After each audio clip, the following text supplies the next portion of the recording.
ہم صرف رسمی مسلمان ہیں، ہماری نمازیں، ہماری اذانیں، ہمارے عمل بس زبان سے ہی ہے، روح تک اترے نہیں۔ دل مومن ہے تیرا نہ میرا، تو بھی نمازی میں بھی نمازی، کہتے ہیں کعبے گیا گل نہیں مکتی جے دلوں نہ مکائی۔ اس کو مسلمان کریں، اس کو درست کریں، اپنے عمل کو درست کریں۔ ہر شے کا ایک لطف ہے، روزے کا لطف ہے، سحری کا مزہ گھر بیٹھ کے کرے تو اپنا ہے۔ اگر ماں کے ہاتھوں سے پکے ہوئے پراٹھے مل جائیں اور سحری کے لمحے ہوں، ماں کے سامنے چولہے کے پاس بیٹھ کر چنگیر کے اوپر سحری کے ایک پراٹھے کھا رہے ہوتے ہیں تو وہ سرور کیا ہوتا ہے، ساتھ جو ہے وہ ماں کے ہاتھوں سے لسی کا کٹورا پی رہے ہوتے ہیں تو وہ سحری کا لطف اور ہے۔ اس طرح افطار کا مزہ الگ ہے۔ میاں جب سحری اور افطاری کا مزہ ہے، جب سجدے رکوع اور قیام کا مزہ ہے، جب صدقہ کرنے کا مزہ ہے، روزہ کھولنے اور رکھنے کا مزہ ہے، تو پھر ایمان کا بھی تو کوئی مزہ ہوگا۔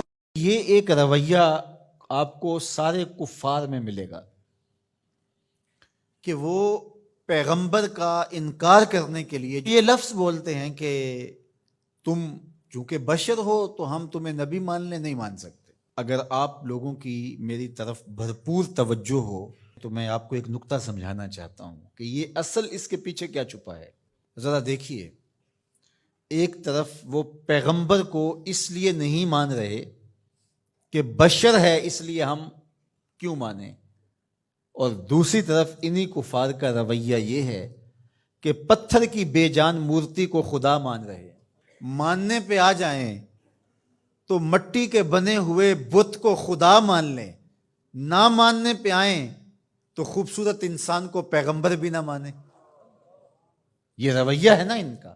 ماننے پہ آ جائیں تو لکڑی کے تراشے ہوئے وثن کو اپنا خدا مان لیں، اور نہ ماننے پہ آئیں جو مسکرائے تو پھول کھلیں، اور جس کی سرمگی آنکھیں دلوں کے بند کواڑ کھول کے رکھ دے، اور جس کی گفتگو کے نور سے روشنیاں پھیلنے لگ جائیں، اس ستھرے اور پاکیزہ وجود کو پیغمبر ماننے سے انکار کر دے۔ تو یہ کیا بات ہوئی؟ یہ فلسفہ ان کے بیمار ذہن نے تراشا ہے، اس لیے کہ پتھر کی مورتی کو خدا ماننے سے کوئی فرق نہیں پڑتا، ان کے جذبات پر کوئی زد نہیں آتی۔ لکڑ کے بنے ہوئے مجسمے کو خدا ماننے سے ان کو کوئی فرق نہیں پڑتا، کوئی قربانی نہیں دینی پڑتی۔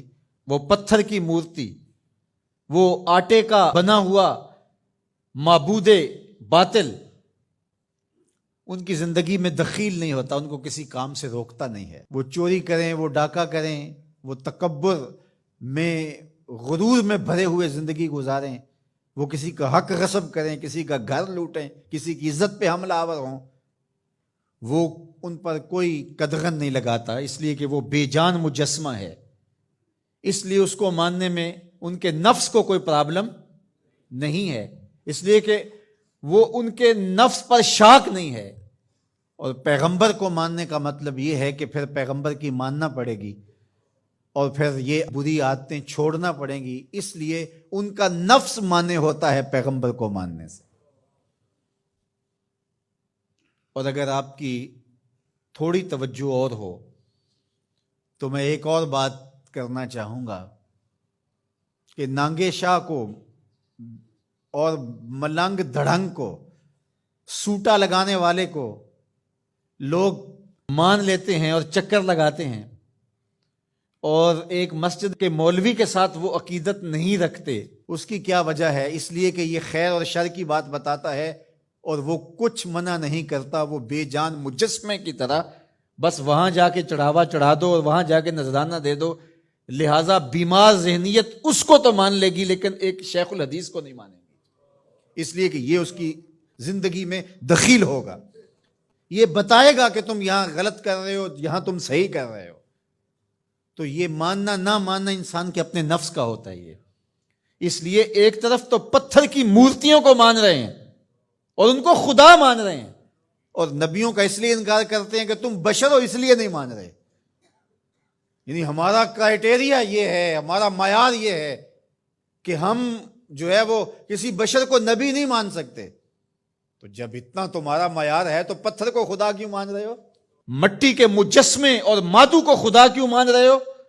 تو اصل پیچھے بیمار ذہنیت ہے، اور وہ یہ کہ اس کو اس لیے مان رہے ہیں کہ وہ ان کی زندگی میں دخیل نہیں ہے، وہ ان کے اعمال پہ قدغن نہیں لگاتا، ان کو خیر اور شر کی تمیز نہیں بتاتا، ان کو برائی سے روکتا نہیں، ان کی بدکاریاں بھی چل رہی ہیں اور ان کے معبود باطل کے سامنے جو ہے وہ سجدے بھی چل رہے ہیں، وہ نہیں روکتا۔ اچھا، ایک بات میں اور کرنا چاہتا ہوں، اور اگر آپ کی وہ توجہ ہو، آج ہمارا رویہ بھی یہ ہو گیا ہے، ہم کہتے ہیں کلمہ بھی چلتا رہے اور باقی بھی زندگی اپنی مرضی کی چلتی رہے۔ یہ بھی ایک قسم کی بت پرستی ہے۔ قرآن مجید میں اس مضمون کو ذرا دیکھ لیجئے۔ افرأیت من اتخذ الہہ ہواہ، آپ نے اس شخص کو دیکھا اپنی خواہشات کو ہی اس نے اپنا معبود بنایا ہوا ہے۔ دین من مانی کا نام نہیں ہے، بلکہ یہ اپنے محبوب کے لیے اپنی خواہشات کو ترک کرنے کا نام ہے۔ لیکن ہم اپنی خواہشات کے بندے ہیں، ہم دین بھی اپنی خواہشات کے مطابق اختیار کرتے ہیں۔ ایک بزرگ تھے، وہ گلی سے گزر رہے تھے، ایک شرابی کو دیکھا کہ وہ گندی نالی پر پڑا تھا، نشے میں دھت، حالت غیر ہوئی ہے۔ انسانی ناطے اس پر ترس آیا، اس کو وہاں سے اٹھایا، اس کا منہ دھویا اور اس کے گھر چھوڑ آئے۔ خیرات ہوئی، سحری کے وقت، تہجد کے وقت وہ مسجد میں گئے، وہ بزرگ جیسا ان کی عادت تھی، تو دیکھا کہ ان سے پہلے آج کوئی شخص تہجد کے مصلی پہ بیٹھا ہے اور نوافل ادا کر رہا ہے۔ بڑی حیرت ہوئی، دیکھا تو یہ وہی شخص تھا جس کو آج دوپہر کو گندی نالی سے اٹھا کر کے اس کا منہ دھو کر کے ان کے گھر چھوڑ کے آئے تھے۔ تو حیرت سے کہا، بار الہ، تیری قدرتوں کے رنگ، یہ آج ہی تو میں نے شراب خانے سے باہر گندی نالی پہ پڑا ہوا دیکھا۔ ہاتف سے آواز آئی، میرے بندے تو نے اس کا منہ دھو دیا تھا، میں نے اس کا دل دھو دیا۔ تو جب کوئی شخص اپنا منہ دھوتا ہے، اپنے ہاتھ دھوتا ہے، تو اللہ اس کے گناہ دھو ڈالتا ہے۔ تو یہ نصف الایمان ہے، یہ آدھا ایمان ہے۔ ہمارے دین نے ہمیں صفائی کا، ستھرائی کا، پاکیزگی کا، عفت کا، پاک دامنی کا حکم دیا ہے۔ اگر آپ مجھ سے پوچھیں کہ اسلام کا دوسرا نام کیا ہے، تو میں کہوں گا اسلام کا دوسرا نام دین طہارت ہے۔ علماء نے لکھا کہ ایک طہارت معنوی ہوتی ہے، ایک طہارت حسی ہوتی ہے۔ ہمارا دین متقاضی ہے اس بات کا کہ ہمارا دل شرک سے، کفر سے پاک ہو، ہمارا دماغ غرور سے، تکبر سے، اور ہمارا عمل ریا سے، ہمارا دل تصنع سے، بناوٹ سے، حقد، کینے اور بغض اور نفرتوں سے پاک ہو۔ مانوی نجاست سے ہم اپنے آپ کو پاک کریں۔ اسی طرح ہم ہر طرح کے حدث سے اپنے آپ کو پاک کریں، حد سے اصغر ہو یا حد سے اکبر ہو۔ وضو سے رہیں، وضو پر وضو کرنا مستحب ہے اور یہ قربت الہی کا ذریعہ ہے، اور ہر وضو کے ساتھ مسواک کرنا مستحب ہے، اور اگر مسواک نہیں ہے تو آپ انگلی کے ساتھ اپنے دانتوں کو صاف کریں۔ غسل واجب ہو وہ تو کرنا ہی کرنا ہے، لیکن روزانہ کی بنیاد پہ صفائی حاصل کرنے کے لیے غسل کیا جائے، مستحب ہے۔ نماز کے لیے آپ کے لباس کا صاف ہونا بھی شرط ہے، آپ کے جسم کا پاک ہونا بھی شرط ہے، حد سے اکبر اور حد سے اصغر سے پاک ہونا بھی شرط ہے، اور جہاں کھڑے ہو کے نماز پڑھ رہے ہیں اس جگہ کا پاک ہونا بھی شرط ہے۔ مجھے بتائیے کوئی ایسا پاکیزہ دین آپ نے دیکھا ہے؟ اس سے بڑھ کر کیا کہ جب تم اس دنیا سے رخصت ہونے لگے اور تمہارے بدن کو مٹی کے سپرد کرنے لگے، اور وہ بدن مٹی کھا جائے گی، لیکن کہا کہ اس کو بھی ذرا غسل دے کے بھیجو، اس کو چٹے لباس کا کفن دے کے بھیجو۔ یہ وہاں پیش ہو رہا ہے تو پاکیزہ بدن کے ساتھ۔ تو یہ ہمارا دین ہے جو ہمیں صفائی کا، ستھرائی کا حکم دیتا ہے۔ اپنے ماحول کو پاک رکھیں، ماحول کو ستھرا رکھیں۔ دنیا کے اوپر بسنے والی قومیں جب ترقی کی راہوں پہ گامزن ہوتی ہیں تو وہ ان چیزوں کا بہت خیال رکھتی ہیں۔ ہم جب ترقی کی راہوں پہ گامزن تھے تو اس وقت ہماری ستھرائی کی، ہماری پاکیزگی کی، ہماری عفت کی مثالیں دی جاتی تھیں۔ جب پیرس کی گلیوں میں کیچڑ تھا، بغداد عروس البلاد کہلاتا ہے۔ آج مسلم دنیا کے شہروں کی کہانی دیکھ لیجئے، کہا جاتا ہے فلاں ایشیا کا گندہ ترین شہر ہے، فلاں دنیا کا گندہ ترین شہر ہے۔ اپنے اطراف میں پھیلی ہوئی گندگیاں دیکھیے، گھر سے شاپر میں گندگی ڈال کر کے اپنے ہی گھر کے دروازے پہ پھینک کے ہم سمجھتے ہیں ہم نے گھر کی صفائی کر لی، وہی پھر پاؤں سے گاڑی کے ٹائروں سے لگ کے پھر ہمارے اندر جا رہا ہوتا ہے۔ ہمارے دین نے تو ہمیں یہ کہا اگر کوئی راستے میں گری پڑی چیز کو جو گزرنے والوں کے لیے رکاوٹ بنے اس کو اٹھا کے ہم پھینک دیں تو یہ جنت کے راستے کی ضمانت بن جاتی ہے۔ اور ہم نے 8 فٹ کی گلی میں 3 فٹ کی تھڑی پکی ڈال دی، ہم نے جنریٹر باہر لگا دیا، ہم نے گھر کی موٹر باہر لگا دی۔ اگر ہمارے گھر کے پاس کوئی خالی پلاٹ موجود ہے تو وہ گندگی کا ڈھیر بن گیا ہے۔ گھروں کے اندر ہزاروں اخراجات ہیں لوگوں کے، 20 25 30 ہزار روپیہ ماہانہ خرچہ تو عام گھر کا ہے، لیکن جو عمرہ ہیں 2 4 لاکھ روپے ان کا ماہانہ خرچہ ہے۔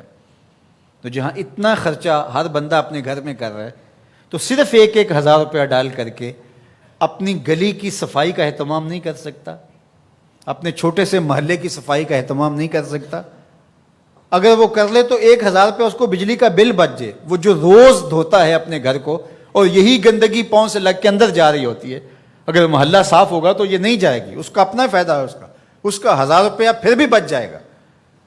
لیکن ہم اس کو کرنے کے لیے تیار نہیں، اپنے گھر کو صاف کر لیا اور باہر گندگی ڈال دی، اور دوسرے نے بھی اپنے گھر کو صاف کر لیا، باہر گندگی ڈال دی۔ راستے کے اندر گاڑی کھڑی کر دینا، چلتے راہ کے اندر ریت مٹی پھینک دینا، اور پھر 2 دن اس کو اٹھانا ہی نہ، لوگ اذیت سے گزرتے، کوئی بات نہیں۔ کس طرح کا معاشرہ بن گیا ہوا ہے؟ کس طرح بندہ گوارا کرتا ہے کہ اس نے سڑک پہ موٹر سائیکل کھڑی کی ہوئی ہے اور پیچھے ٹریفک رکی ہوئی ہے، اور وہ مزے سے جو ہے وہ اندر سے کلفی لے رہا ہے، کوئی اور چیز لے رہا ہے، اور لوگ ہارن بجا رہے ہیں، وہ کہتا ہے بہ جاؤ تنو آگے لگی ہے، وہ کہتا ہے جی اس نے بھی تو روکا ہوا تھا، مجھے کیا ہے؟ عجیب کہانی ہے بھائی۔ کیا یہ ایک مسلمان کا طریقہ ہے؟ یہ تو ایک اچھے انسان کا طریقہ بھی نہیں ہے۔ مسلمان تو اس سے اوپر والے درجے کا شخص ہوتا ہے۔ اچھا انسان ہونا بہت بڑی بات ہے، اچھا مسلمان ہونا تو اس سے بڑی بات ہے۔ تو ہم سوچیں کہ جو ہمارے تیور، لچھن، طرز زندگی، انداز معاشرت ہے، وہ ایک اچھے مسلمان ہونے کی تو دور کی بات، اچھے انسان ہونے کے بھی نہیں ہے۔ تو ہمارا دین صفائی کا دین ہے، ہمارا دین پاکیزگی کا دین ہے، ماحول کی پاکیزگی سے لے کر ذات کی پاکیزگی تک، ظاہری پاکیزگی سے لے کے باطنی پاکیزگی تک، خیالوں کی پاکیزگی سے لے کے سوچوں کی پاکیزگی تک، طرز زندگی کی پاکیزگی سے لے کر انداز معاشرت کی پاکیزگی تک۔ ایک صالح، پاکیزہ، خوبصورت اور ستھرا معاشرہ تشکیل دینے کے لیے مجھے اور آپ کو کردار ادا کرنا چاہیے، اور ہمیں اپنے حصے کا کام کرنا چاہیے۔ چیزوں میں ترتب ہو، خوبصورتی ہو، نظم ہو، اور کسی کے لیے قذر کا جس طرح ڈھال آپ کر دیتے ہیں جنگ میں برستے ہوئے تیروں کے سامنے، تو وہ تیر ڈھال سے ٹکرا کے گر جاتے ہیں اور آپ کو نقصان نہیں پہنچتا، تو روزہ بھی آتش دوزخ سے ڈھال ہے، جہنم کی آگ سے بچانے والا ہے۔ روزے دار کو اللہ کی خاص رحمت نصیب ہوتی۔ ایک بزرگ تھے، وہ گلی سے گزر رہے تھے، ایک شرابی کو دیکھا کہ وہ گندی نالی پر پڑا تھا، نشے میں دھت، حالت غیر ہوئی ہے۔ انسانی ناطے اس پر ترس آیا، اس کو وہاں سے اٹھایا، اس کا منہ دھویا اور اس کے گھر چھوڑ آئے۔ خیرات ہوئی، سحری کے وقت، تہجد کے وقت وہ مسجد میں گئے، وہ بزرگ جیسا ان کی عادت تھی، تو دیکھا کہ ان سے پہلے آج کوئی شخص تہجد کے مصلی پہ بیٹھا ہے اور نوافل ادا کر رہا ہے۔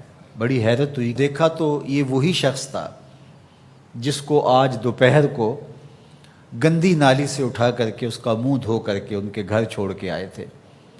تو حیرت سے کہا بار الہ تیری قدرتوں کے رنگ، یہ آج ہی تو میں نے شراب خانے سے باہر گندی نالی پہ پڑا ہوا دیکھا۔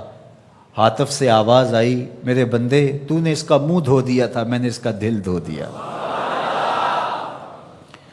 تو جب کوئی شخص اپنا منہ دھوتا ہے، اپنے ہاتھ دھوتا ہے، تو اللہ اس کے گناہ دھو ڈالتا ہے۔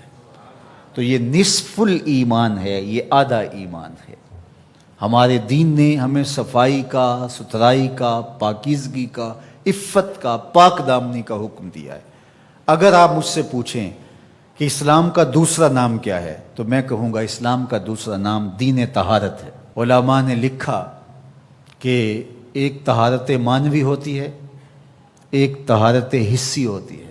ہمارا دین متقاضی ہے اس بات کا کہ ہمارا دل شرک سے، کفر سے پاک ہو، ہمارا دماغ غرور سے، تکبر سے، اور ہمارا عمل ریا سے، ہمارا دل تصنع سے، بناوٹ سے، حقد، کینے اور بغض اور نفرتوں سے پاک ہو، مانوی نجاست سے ہم اپنے آپ کو پاک کریں۔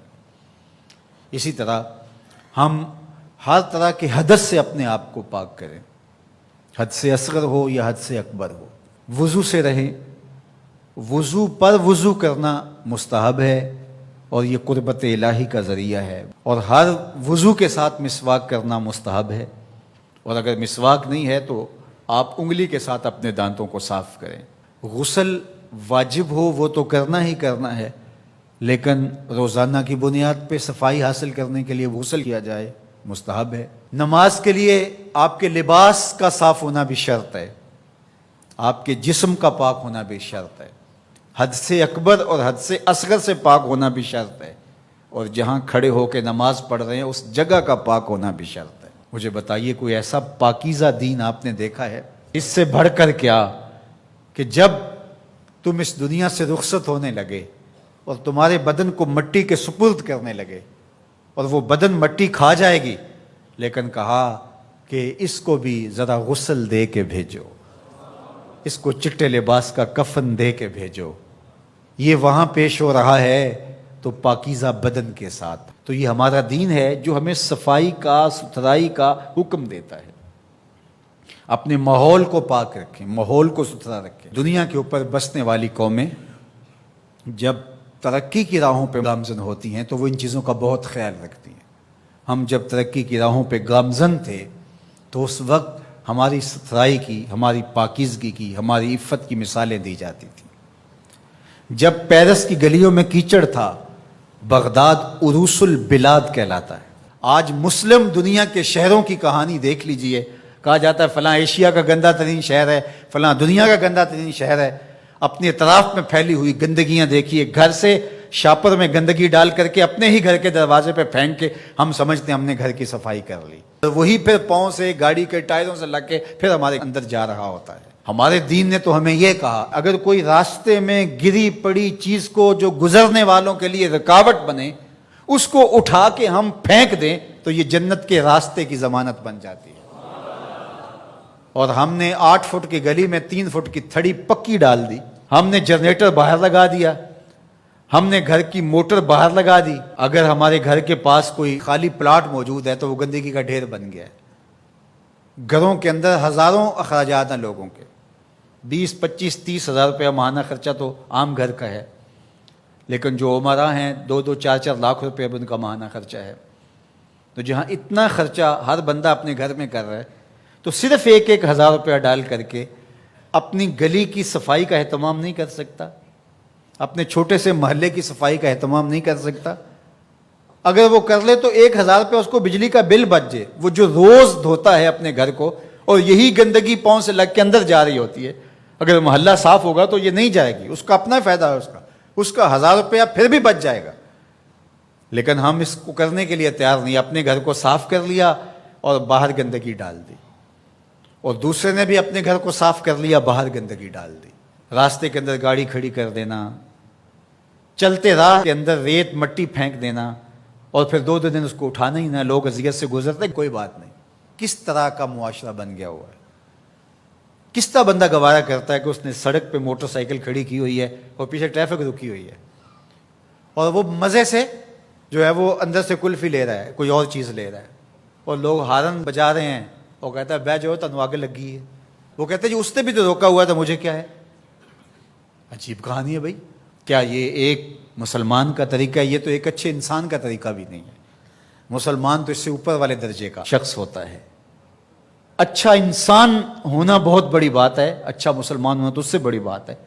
ہم سوچیں کہ جو ہمارے تیور، لچھن، طرز زندگی، انداز معاشرت ہے، وہ ایک اچھے مسلمان ہونے کی تو دور کی بات، اچھے انسان ہونے کی بھی نہیں ہے۔ تو ہمارا دین صفائی کا دین ہے، ہمارا دین پاکیزگی کا دین ہے۔ ماحول کی پاکیزگی سے لے کر ذات کی پاکیزگی تک، ظاہری پاکیزگی سے لے کے باطنی پاکیزگی تک، خیالوں کی پاکیزگی سے لے کے سوچوں کی پاکیزگی تک، طرز زندگی کی پاکیزگی سے لے کر انداز معاشرت کی پاکیزگی تک ایک صالح، پاکیزہ، خوبصورت اور ستھرا معاشرہ تشکیل دینے کے لیے مجھے اور آپ کو کردار ادا کرنا چاہیے، اور ہمیں اپنے حصے کا کام کرنا چاہیے۔